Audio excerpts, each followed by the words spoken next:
Hello students. आज का जो टॉपिक है हमारा वो है एन स्लिट्स फ्राउनहोफर डिफ्रैक्शन। इसको हम एक नाम और भी देते हैं। ये जो एन स्लिट्स का हमारे पास ऑप्टिकल इंस्ट्रूमेंट है, इसको एक नाम और भी दिया गया है, that is known as grating. इसको ग्रेटिंग भी कहा जाता है। तो एन स्लिट फ्राउनहोफर डिफ्रैक्शन से आए या ग्रेटिंग से आए, तो क्वेश्चन जो है वो आपका एक ही मीनिंग है उन दोनों का। तो अब देखिएगा आज एन स्लिट्स के अंदर फ्राउनहोफर डिफ्रैक्शन को हम कैसे स्टडी करेंगे। बेसिक वही रहेगा जो हमारे पास डबल स्लिट के अंदर रहा था। डबल स्लिट में हमने देखा था कि इंटरफेरेंस हो रहा था आपकी दोनों स्लिट्स के बीच में, और एक स्लिट से क्या हो रहा था, उसी वेव फ्रंट से इंटरफेरेंस हो रहा था, जिसको हमने डिफ्रैक्शन नाम दे दिया था। तो यहाँ देखिएगा हमने क्या क्या कंसिडरेशंस ली हैं। पहले अजम्पशंस लिखनी पड़ेंगी हमें, हमने क्या कंसीडर किया है। Let us consider there are N slits. N slits हैं आपके पास, एन छेद कह दीजिए या एन ओपनिंग्स कह दीजिए। उन ओपनिंग्स के बीच में जो सेपरेशन है वो बी है, और उन ओपनिंग्स की जो विड्थ है वो ए है। इसका मीनिंग देखिएगा, ये कंसीडर कर लीजिए कि ये यहाँ पर ये हम दिखा रहे हैं एन स्लिट्स। तो आप ये देख रहे हैं कि बीच बीच में यहाँ पर मैंने क्या किया है, रास्ता खोल रखा है, ओपनिंग दे रखी है। तो यहाँ से 1 में से लाइट एंटर करेगी, यहाँ पर 2 में से लाइट एंटर करेगी, यहाँ पर 3 में से लाइट एंटर करेगी, 4 में से लाइट एंटर करेगी, और इस तरह से जो लास्ट ओपनिंग है उसको मैंने क्या नाम दे दिया है, एन दे दिया है। तो ये जो ओपनिंग है इसकी जब हम विड्थ देखेंगे, ये जो विड्थ है वो है हमारी ए, और दो ओपनिंग्स के बीच में ये जो बंद रास्ता है जहाँ से लाइट नहीं आएगी, ये जो आपके पास ओपेक पोर्शन है, इसको हम, इसकी विड्थ को हम कह देंगे बी। ये हमारी बी विड्थ है। तो यहाँ पर हमने प्लेन वेव फ्रंट को आने दिया है। आप जानते हैं प्लेन वेव फ्रंट क्या है। अब कंसीडर कर लीजिए, कोई भी आपके पास स्फेरिकल सोर्स है या कोई भी आपके पास सिलेंड्रिकल लाइट सोर्स है, और आप बहुत दूर जाकर अगर देख रहे हैं तो आपको पता है कि जो पॉइंट सोर्स है उससे जो वेव फ्रंट्स निकलेंगे नियर बाय, उनकी शेप तो कैसी होगी, स्फेरिकल निकलेगी। लेकिन अगर आप बहुत दूर जाकर देखेंगे तो ये स्फीयर का जो सरफेस है वो बहुत बड़ा हो चुका होगा। तो अगर एक इसका एक बड़े से सरफेस का एक अगर छोटा सा आप पोर्शन कंसीडर करेंगे तो आपको ये स्ट्रेट लाइन नज़र आने वाली है, और इस स्ट्रेट लाइन पर जितने भी पॉइंट्स होंगे, according to Huygens theory, Huygens principle, every point will behave like a secondary source. Point source की तरह जो है ये काम करना स्टार्ट कर देगा। तो ये हमारी थ्योरी है किस चीज़ की, दैट इज़ हाइगन्स प्रिंसिपल की। हाइगन प्रिंसिपल हमें यही बात बता रहा है। उसके बाद देखिएगा कि ये प्लेन वेव फ्रंट आ रहा है, तो आप जानते हैं कि प्लेन वेव फ्रंट जब आपका 1 में से 2 में से 3 में से 4 में से एंटर करेगा, ये सारा का सारा एक ही सोर्स से है। तो अगर एक सोर्स से है तो इस पर जितने भी वेव फ्रंट के ऊपर पॉइंट्स होंगे वो सारे के सारे क्या होंगे, सेम फेज में होंगे, क्योंकि वेव फ्रंट का ही उन पॉइंट्स को जाता है, उसी सरफेस को कहा जाता है जिसके सारे पॉइंट्स किस में हो, फेज में हो। इन सारे पॉइंट्स से जो भी रेडिएशंस होंगे उनकी वेवलेंथ सेम होगी, उनकी फ्रिक्वेंसी सेम होगी। तो ये कोहेरेंट सोर्सेज की तरह ही काम करेंगे। तो ये ध्यान में रखिएगा, जब भी आप वेव फ्रंट की बात करते हैं तो उसकी सारी फिजिकल क्वांटिटीज़ या फिजिकल डायमेंशंस जो हैं एक वेव की, एक रेडिएशन की, वो हमारी सेम होंगी। फर्स्ट से लेकर एंड पॉइंट तक आपके सारे रेडिएशंस की फ्रिक्वेंसी, सबकी wavelength. If this wave front is from monochromatic light, अगर ये मोनोक्रोमेटिक से है, हम यहाँ पर पॉलीक्रोमेटिक लाइट की बात नहीं कर रहे हैं। तो यहाँ से आपका लाइट आ रही है, तो यहाँ पर हमने स्क्रीन रख दी है। और आप एक चीज़ और भी ध्यान में रखिएगा कि यहाँ पर हमें एक क्या रखना पड़ता है, कन्वेक्स लेंस रखना पड़ता है। बाय चांस मान लीजिए कि हमने ये कन्वेक्स लेंस नहीं रखा, even then you are going to get the diffraction pattern on the screen. लेकिन वहाँ पर कंडीशन थोड़ी सी चेंज हो जाएगी। कंडीशन ये चेंज हो जाएगी कि ये जो आपका स्लिट के बीच का और स्क्रीन के बीच का डिस्टेंस है, ये आपको बहुत ज़्यादा रखना पड़ेगा। तो ये ज़्यादा रखोगे तो भी आपको यहाँ पर डिफ्रैक्शन पैटर्न मिल जाएगा। लेकिन अगर हम यहाँ पर क्या रख देते हैं, लेंस रख देते हैं, तो स्क्रीन जो है नियर बाय भी हम अगर स्लिट के रख देंगे, then we are going to get the diffraction pattern. क्योंकि हमें पता है कि इसकी अगर फोकल लेंथ हम कम रखेंगे तो स्क्रीन को हमें कहाँ रखना है, इस लेंस की फोकल लेंथ के ऊपर ही रखना है। तो डिफ्रैक्शन पैटर्न तो हमें मिल जाएगा, लेकिन थोड़ी ज़्यादा डिस्टेंस पे मिलेगा in the absence of the lens. और अगर प्रेजेंस ऑफ द लेंस है तो at the focal length of the lens हमें मिल जाएगा।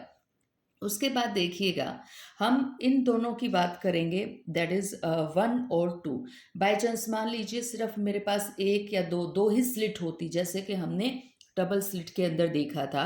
तो अगर हम दो ही स्लिट्स को कंसीडर कर रहे हैं तो एक ऐसा नहीं लग रहा कि जैसे कि यंग्स डबल स्लिट एक्सपेरिमेंट हम पढ़ रहे हैं। तो if we consider only 2 slits out of n, we can show them as this. आप इसको कुछ इस तरह से दिखा सकते हैं। सोच के देखिएगा कि यहाँ पर मेरी एक स्लिट है जिसको मैंने 1 कह दिया, उसके बाद ओपेक पोर्शन है, यहाँ से लाइट जाएगी नहीं। उसके बाद फिर मेरी स्लिट है जिसको हमने 2 कह दिया है। तो 1 में से लाइट एंटर करेगी, 2 में से लाइट हमारी एंटर करने वाली है। तो अगर आप 1 और 2 का, इन दोनों सोर्सेज के बीच का डिस्टेंस देख रहे हैं, सेपरेशन देख रहे हैं, तो देखिए कितना होगा। आपको पता है ये जो स्लिट की विड्थ है उसको तो हमने स्मॉल a से रिप्रेजेंट किया है, और ये जो हमारे पास ओपेक पोर्शन है जहाँ से लाइट नहीं जाएगी उसको हमने b से रिप्रेजेंट किया है। तो अगर हम मिड पोर्शन से मिड पोर्शन, जब भी आपको डिस्टेंस पता लगाना हो किन्हीं भी दो चीज़ों का, तो मिड पोर्शन से मिड पोर्शन का दिखाते हैं आप। तो इस स्लिट का मिड पोर्शन 1 का, 2 का मिड पोर्शन, तो क्या देखिए ये डिस्टेंस a प्लस बी नहीं हो जाएगा। और इस a प्लस बी डिस्टेंस को हम पूरे जो हमारे जितनी भी डेरिवेशंस हैं उसमें हम क्या लेकर चलेंगे, d लेकर चलेंगे। तो d क्या है आपका, एक स्लिट की विड्थ और प्लस में एक ओपेक पोर्शन की विड्थ, उन दोनों का एडिशन है। तो हमारा ये रहा 1 स्लिट, ये रहा 2 स्लिट, और इन दोनों के बीच का जो सेपरेशन है उसको हमने d ले लिया है, and this is a plus B. हमें पता है स्क्रीन के ऊपर जब लाइट जाएगी तो 1 से भी जाएगी और 2 से भी जाएगी। P पर हमें मैक्सिमा नज़र आएगा या मिनिमा नज़र आएगा, इट ऑल डिपेंड्स कि the path difference in between 1 and 2, जो 1 और 2 से रेडिएशंस जा रहे हैं उनके बीच में पाथ डिफरेंस कितने का है। तो आप क्या कीजिएगा, बड़े वाली लाइंस पर छोटे वाली लाइन से परपेंडिकुलर ड्रॉ कर दीजिए। तो छोटे वाली लाइन तो ये है आपकी, ये बड़े वाली लाइन है, तो हम क्या करेंगे, 1 से इसके ऊपर 2p के ऊपर परपेंडिकुलर ड्रॉ कर देंगे, and we know that this is the extra path that will decide at p whether we are going to obtain the minima, that is darkness, or brightness, that is maxima। और हमें पता है ये d है, तो यहाँ पर इसको हम क्या लिख देंगे, d साइन थीटा। तो ये हमारे पास ये स्मॉल पोर्शन क्या हो जाएगा, d साइन थीटा। और इंटरफेरेंस में यंग्स डबल स्लिट में याद कीजिएगा, अगर d साइन थीटा एक वेव के ऊपर बराबर हुआ करता तो p के ऊपर 1 से भी क्रस्ट और 2 से भी क्रस्ट या ट्रफ आया करता, और आपके ये दोनों जो हैं क्या दिखाया करते, कंस्ट्रक्टिव इंटरफेरेंस दिखाया करते। और अगर ये छोटा सा डिफरेंस अगर हाफ वेव के इक्वल हुआ करता, λ/2 के इक्वल हुआ करता, तो हमें क्या मिल जाया करता, यहाँ पे हमें यहाँ पर मिनिमम मिल जाया करता, क्योंकि हाफ फालतू दे रहा है 2 सोर्स। तो इसका मतलब अगर ये ऊपर वाला क्रस्ट दे रहा है तो ये हाफ फालतू का मतलब क्या हो गया, पी के ऊपर आपको 2 से मिलेगा trough, and you are going to obtain according to superposition destructive interference. तो पाथ डिफरेंस अगर हमारा डी साइन थीटा का है तो एंगल का डिफरेंस कितने का होगा, जिसको आप फेज डिफरेंस कहा कहते हैं। तो आपको ये भी पता है कि जब पाथ डिफरेंस लैम्डा का होता है तो फेज डिफरेंस कितने का होता है, एंगल का डिफरेंस कितने का होता है, 2 पाई का। और जब पाथ डिफरेंस आपका 1 का होता है तो आपको पता है फेज डिफरेंस कितने का होगा, 2 पाई अपॉन लैम्डा का। और जब path difference D sine theta का है तो फेज डिफरेंस आपका यहाँ पर हमने डेल्टा से रिप्रेजेंट कर दिया है, तो 2 पाई अपॉन लैम्डा और इनटू में हो जाएगा D sine theta. It means जो वेव हमारी 1 से आ रही है, जो वेव हमारी 2 से आ रही है, they have a phase difference, angle difference in between them, that is delta. और डेल्टा को कैसे रिप्रेजेंट कर रहे हैं हम, 2 पाई अपॉन लैम्डा इनटू में डी साइन थीटा। तो ये कोई टिडीज जॉब नहीं है कि अगर आपको पाथ डिफरेंस पता है तो आपको फेज डिफरेंस का ना पता हो। सिर्फ आपने क्या करना है, पाथ डिफरेंस को मल्टीप्लाई करवा देना है 2 पाई अपॉन लैम्डा से।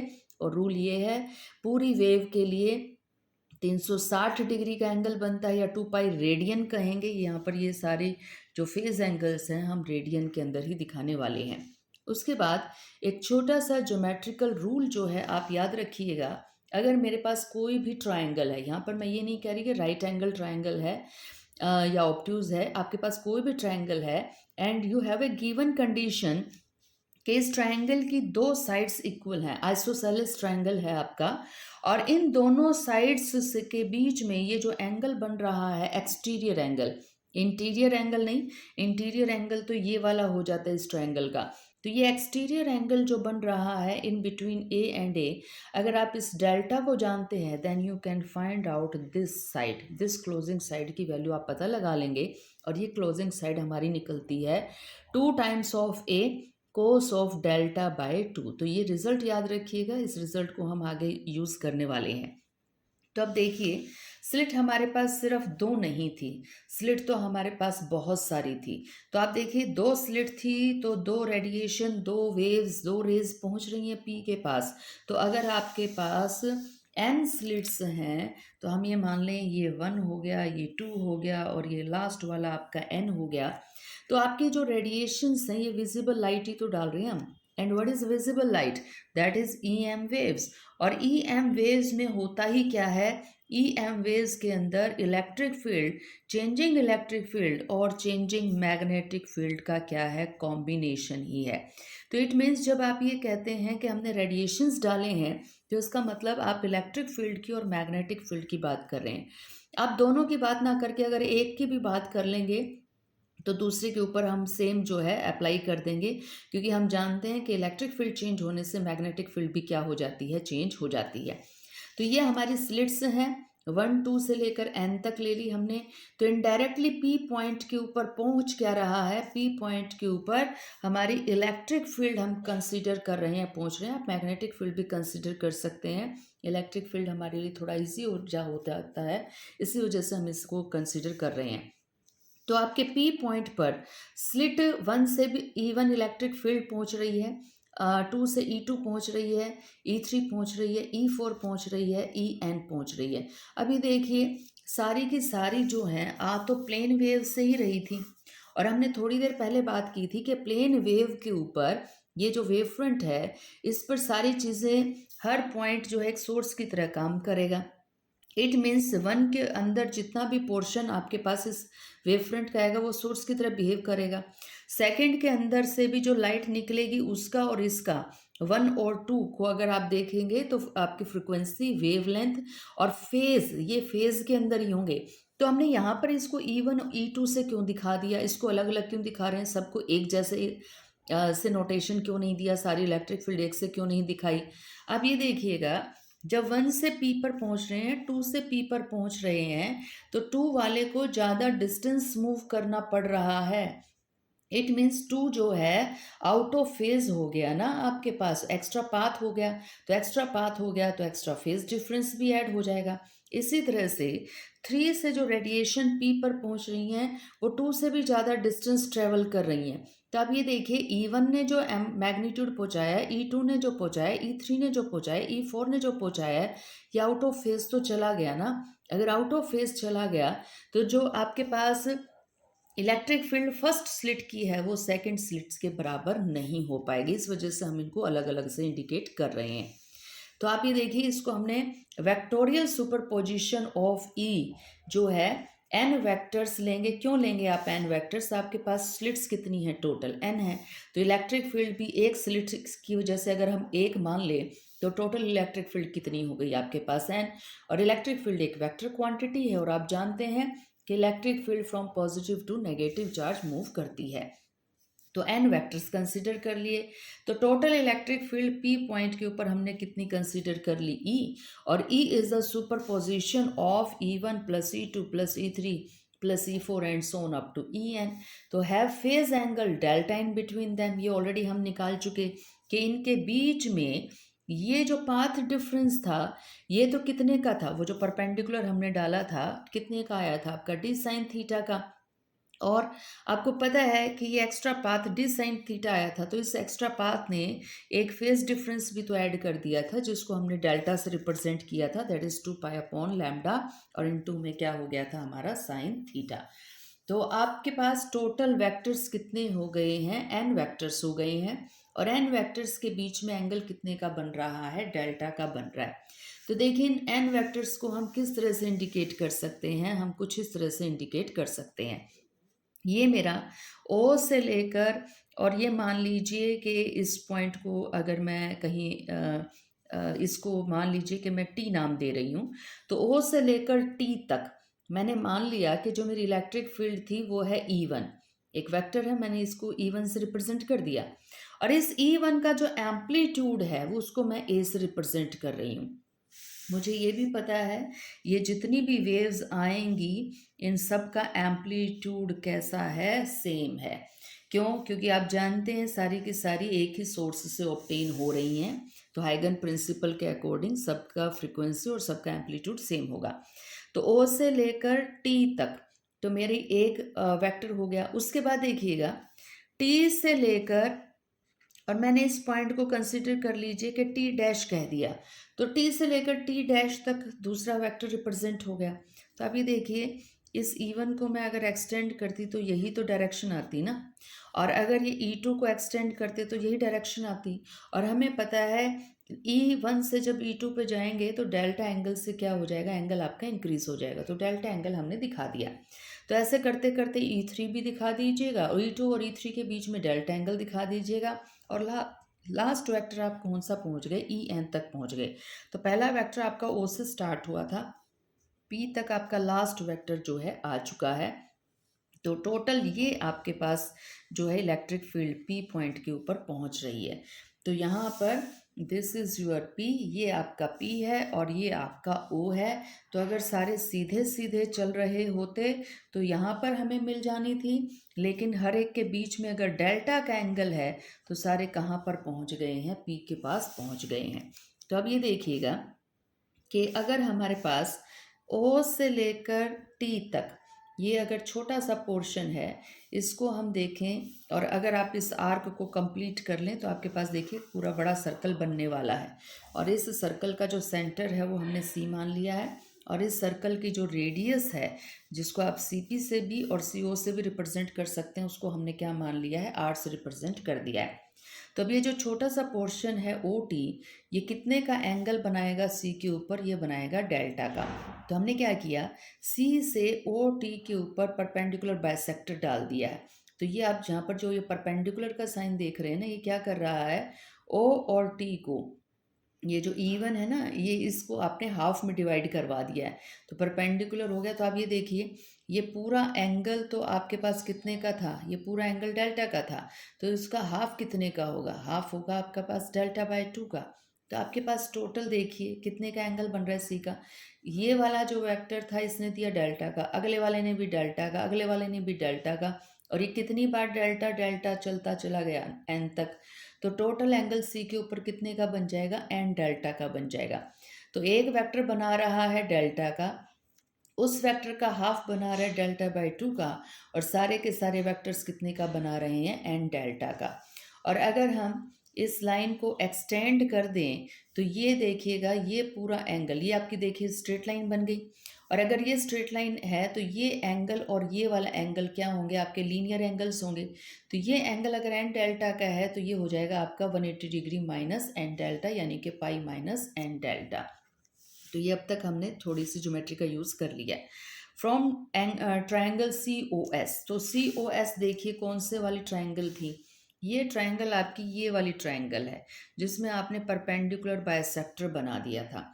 इस ट्राइंगल के अंदर हम यहाँ पर कह सकते हैं कि आपके पास OS कितना है, ये वाली जो लेंथ है, ये वाली लेंथ क्या है आपके पास, E की हाफ ही तो है।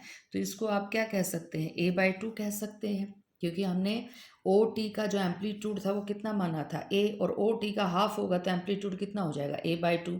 अब ये जो A/2 है ये लेंथ ऑफ द आर्क हो गई आपकी, या फिर आप ये कह सकते हैं ये राइट एंगल ट्रायंगल ले लीजिए।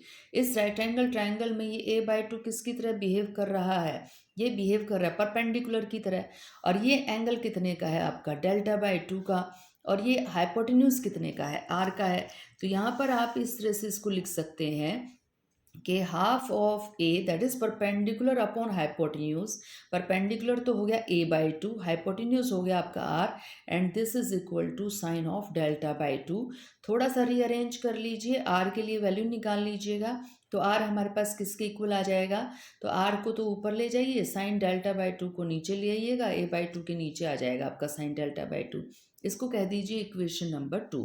उसके बाद हम यहाँ पर ये वाला जो रिजल्ट है, मैंने आपको पहले ही कहा था इस रिजल्ट को हम यूज़ करने वाले हैं। एक ट्राइंगल की दो साइड्स इक्वल हो, एक्सटीरियर एंगल अगर गिवन हो तो सामने वाली साइड का यानी कि जो क्लोजिंग साइड है उसकी वैल्यू हम निकाल सकते हैं। तो आप क्या कीजिएगा, ये जो आपका ओपी है, ओपी किसको रिप्रेजेंट कर रहा है, ओपी आपके इसको रिप्रेजेंट कर रहा है, ये है आपका ओपी। तो ये ओपी अगर हमारे पास है तो अब ये देखिएगा, ये आर साइड है, ये आर साइड है, और इन दोनों आर साइड्स का एक्सटीरियर एंगल कितने का हो गया, पाई माइनस एन डेल्टा का। तो ये जो ओपी साइड है ये कितने की निकलेगी, ये निकलेगी 2r cos of half of the pi minus N delta, यही तो आएगा। तो हमने यहाँ पर यही लिखा है 2r cos of pi minus N delta divided by 2, ये आपके पास हो जाएगा पाई बाई टू, और ये हो जाएगा माइनस में एन डेल्टा बाई टू। और आप जानते हैं 90 degree minus N delta by two, cos change हो जाएगा साइन में, और कोस आपका फर्स्ट क्वाड्रेंट में है, ये एंगल फर्स्ट क्वाड्रेंट में है तो पॉजिटिव ही रहेगा साइन। तो आपके पास इसको लिखा जा सकता है sine of N delta by two, और ये हो गई हमारी इक्वेशन नंबर 3। इक्वेशन नंबर 3 में ये आर की वैल्यू जो हमें दे रखी है, ये वैल्यू हम यहाँ से इक्वेशन नंबर 2 से पुट कर सकते हैं। तो हमने क्या किया, हमने आर की वैल्यू पुट कर दी है, ये वाली वैल्यू उठाई हमने और यहाँ पर हमने इसको सब्सटीट्यूट कर दिया, और ये आ गई हमारी ओ पी की वैल्यू। और ओ पी की वैल्यू देखिए क्या आ गई है, ए इंटू में sine of N delta by two divided by sine delta by two. अब ये देखिए ये ओ पी किसको रिप्रेजेंट कर रहा है, आप अगर ध्यान दें तो ओ से लाइट निकली थी, पहला वेक्टर स्टार्ट ओ से हुआ था और आखिरी वेक्टर पी तक पहुंच गए थे। इसका मतलब एक्चुअल में तो लाइट ये जा रही है हमारी पी पॉइंट के ऊपर, लेकिन सिर्फ आप मैग्नीट्यूड लें तो मैग्नीट्यूड को हम किससे रिप्रेजेंट करेंगे, हम रिप्रेजेंट करेंगे ओ पी की लेंथ से। तो ये आपके ओ पी की जो लेंथ है ना, ये जो है ये क्या किसको रिप्रेजेंट कर रहा है, ये रिप्रेजेंट कर रहा है कि ये ए इन सब को जो डेल्टा डेल्टा एंगल पे हैं, अगर इन सब को हमने जोड़ दिया तो हमें ये वाला रिजल्टेंट वेक्टर मिलने वाला है, जैसे polygon law of vector addition में हमें मिलता था। तो पी जो है वो एम्पलीट्यूड है इलेक्ट्रिक फील्ड्स का, इन सारे इलेक्ट्रिक फील्ड्स का जो किस पॉइंट पर पहुंच रहा है, पी पॉइंट के ऊपर पहुंच रहा है। और ये एम्पलीट्यूड हमारे पास आया है ए इंटू में साइन, एन रिप्रेजेंट कर रहा है नंबर ऑफ स्लिट्स को, और डेल्टा रिप्रेजेंट कर रहा है पहले वाली स्लिट और दूसरे वाली स्लिट के बीच में जो फेज डिफरेंस था वो हमारा कितने का था, डेल्टा का था। तो अगर आपको एम्पलीट्यूड की वैल्यू पता चल चुकी है तो you can easily find out the intensity. तो O P is the magnitude of the electric field vector at any point P. और ये जो आपके पास पी पॉइंट है, इस पी पॉइंट की भी खासियत है, पी पॉइंट आपको थीटा एंगल के ऊपर मिल रहा है, and there is a relation in between delta and theta. याद कीजिएगा delta is equal to 2 pi upon lambda into में डे साइन थीटा था। तो अगर आपने इस थीटा की वैल्यू को चेंज कर दिया तो आपका डेल्टा भी चेंज हो जाएगा। तो पी पॉइंट जो है आपका जो है थीटा से बंधा हुआ है, and if theta is going to change delta is also going to change, phase difference change हो जाएगा, दोनों स्लिट्स से जो लाइट आ रही है, रेज आ रही हैं, वेव्स आ रही हैं। तो intensity is directly proportional to the magnitude, तो प्रोपोर्शनल टू मैग्नीट्यूड किया तो हमने ए का स्क्वायर, तो sine N delta by two और साइन डेल्टा बाई टू आपके पास आ गया। ये जो ए है ये किसको रिप्रेजेंट कर रहा है, ये ए रिप्रेजेंट कर रहा है कि अगर वेव सीधी चली हुई होती तो एक वेव का एम्पलीट्यूड किसके बराबर था, हमारे ए के इक्वल था। तो यहाँ पर आपके पास ए जो है वो कांस्टेंट आ चुका है, तो इस कांस्टेंट को हमने क्या कर दिया, प्रोपोर्शनलिटी का साइन हटाएंगे तो कोई कांस्टेंट और भी आ जाएगा। के इंटू में कर दीजिएगा ए स्क्वेयर से, तो एक कांस्टेंट को कांस्टेंट से मल्टीप्लाई करेंगे, you are going to gain another constant I naught. तो आपको मिल रहा है यहाँ पर, this is the intensity formula for the N number of slits. तो अगर आपके पास एन नंबर ऑफ स्लिट्स हैं तो आपको किसी पॉइंट पी के ऊपर जिन if the slits have a phase difference of delta in between them, क्योंकि आप जानते हैं कि जो पी पॉइंट है वो थीटा को बताएगा और थीटा बताएगा डेल्टा को। तो डेल्टा जो है वो बताएगा कि इंटेंसिटी पी पॉइंट के ऊपर कितनी है। तो आई नॉट इनटू में साइन एन डेल्टा बाई 2 और साइन डेल्टा बाई 2 का क्या हो जाएगा, होल स्क्वेयर। और अगर यहाँ पर हम मैक्सिमम वैल्यू देखना चाहें तो इस मैक्सिमम वैल्यू के लिए इस वैल्यू को हमें क्या करना पड़ेगा, ये वैल्यू हमारी 1 होनी चाहिए। यहाँ पर कंडीशन ये है कि ये वैल्यू हमारी 1 हो जाएगी अगर आप डेल्टा को 0 रखें, और आप जानते हैं डेल्टा 0 कब आ जाएगा, 2 पाई 0 नहीं हो सकता, वेवलेंथ जो डाल रहे हैं वो 0 हो नहीं सकती, डी जो है ए प्लस बी है वो 0 हो नहीं सकता, इसका मतलब थीटा को 0 कर दीजिए। और थीटा 0 कब होगा, थीटा 0 तब होगा जब आप लाइट को सीधा ओ पॉइंट के ऊपर, सेंटर के ऊपर लेकर जाएंगे। तो थीटा इज इक्वल टू 0 करते डेल्टा की वैल्यू हमारी 0 आ जाएगी। और जैसे ही आप यहाँ पर थीटा को 0 रखेंगे, डेल्टा आपका 0 आ गया, तो ये जो पूरी आपकी नोटेशंस हैं, एन आपका कांस्टेंट है तो एन का स्क्वायर जो है वो आपका आ जाएगा बाहर। तो आपकी मैक्सिमम इंटेंसिटी की वैल्यू कितनी आ जाएगी, I maximum is equal to N square into में आई नॉट। तो अगर आपसे पूछा जाए कि हम ये किस चीज़ की बात कर रहे हैं, N square into I naught, हम ये बात कर रहे हैं, यहाँ से आ रही हैं इनफाइन एन नंबर ऑफ स्लिट्स से रेडिएशंस आ रहे हैं। और जब थीटा इज इक्वल टू 0 हो गया, it means we are talking about the centre, हम सेंटर की बात कर रहे हैं। और थीटा इज इक्वल टू 0 होने से अगर हमारी एन स्लिट्स हैं, मान लीजिए कि यहाँ पर मेरी 20 स्लिट हैं, तो 20 स्लिट हैं और एक स्लिट की इंटेंसिटी मान लीजिए सीधी सीधी अगर लाइट आती तो आई नॉट होती। तो अगर आपके पास 20 स्लिट हैं तो इस पॉइंट के ऊपर जो मुझे ब्राइटनेस मिलने वाली है वो मुझे मिलेगी 400 आई नॉट। क्यों मिलेगी, क्योंकि एन आपके पास 20 है, 20 का स्क्वायर करेंगे 400 और इंटू में आई नॉट। तो यहाँ पर मुझे ब्राइटनेस मिलने वाली है बहुत ज़्यादा, तो इस पॉइंट को मैं क्या नाम दे दूँगी, सेंट्रल मैक्सिमा दे दूँगी। नेक्स्ट टॉपिक जो रहेगा हमारा, इसको थोड़ा सा हम आगे कंटिन्यू करेंगे, क्योंकि अभी जस्ट हमने इंट्रोडक्शन दी है हमारे दैट के एन स्लिट्स के अंदर अगर इंटरफेरेंस हो रहा है दो स्लिट्स के बीच में तो किस तरह से आप सेंट्रल मैक्सिमा को डिफाइन कर पाएंगे।